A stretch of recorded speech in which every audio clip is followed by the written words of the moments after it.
Sa gitna ng hamon ng kanyang mga kritiko na sumailalim siya sa lifestyle check, ilabas na ng company Vice President Jejomar Binay ang kanyang Statement of Assets, Liabilities, and Net Worth o SALN para ipaliwanag ang paglago ng kanyang yaman.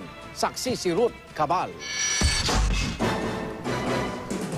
Paano lumaki ang halaga ng yaman ni Vice President Jejomar Binay mula nang maging public official siya sa kabila ng hindi naman kataasan ng kanyang sahod?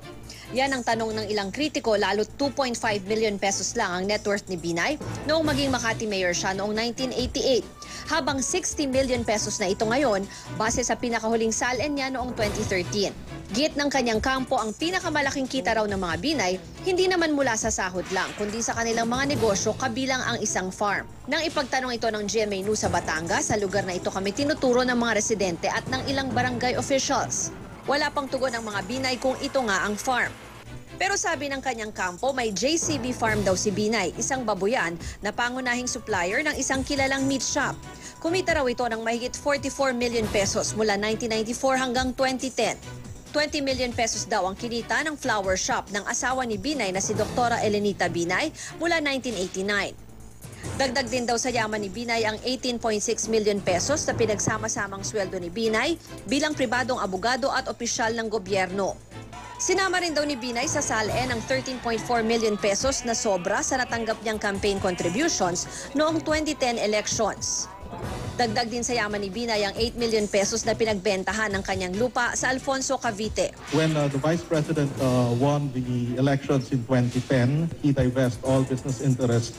He sold the JCB farms in June of 2010. Bagamat wala na sa huling SALN ni Binay ang na-divest na farm, nakadeklara roon ang flower business ng asawa, 11 real estate properties at 2 sasakyan, at 28.7 million pesos na cash. Wala sa SALN ang umano'y 400 ektaryang lupain daw sa Cavite na unang binunyag ng United Makati Against Corruption o UMAC, pati na ang ilan daw condominium units sa Makati. Hindi naman daw kasi ito totoo. Kung may makita silang condominium, whether beneficial or actual ownership sa kanila na, we will donate it, we will give it. Basta sabihin nila na kay Vice President yun. Taon-taon naman daw nagsusumite ng SALN si Binay. Nagbabayad din daw sila ng tamang buwis. Bagay na makikita daw sa pinamahagi ng kanyang kampo na income tax returns ni Binay. Handa rin daw ang Binay Camp na ilabas ang SALN ng iba pang Binay sa gobyerno. Pero wala raw desisyon ng Vice Presidente kung dadalo ito sa Senado bukas. Ang pagpapaliwanag ng kampo ni Binay ukol sa paglago ng kanyang yaman, kinasakasunod ng pulong ng United Nationalist Alliance o UNA Party. Hindi po tayo magsisinungaling at maninira ng kapwa.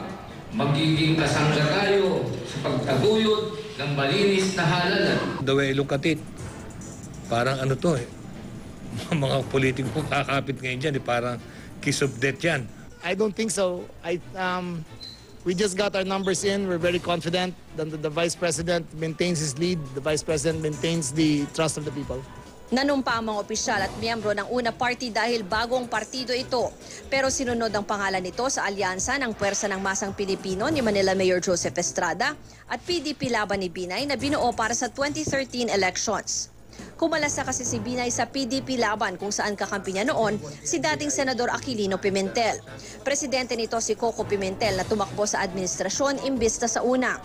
Mananatili naman daw kaalyado ng bagong UNA si Estrada. He won there under UNA. What's the use of creating another, putting up a new party? Di karo, as well use UNA. Swerte siya yan, diyan ka nanalo. Ako, si Ruth Cabal, ang inyong saksi.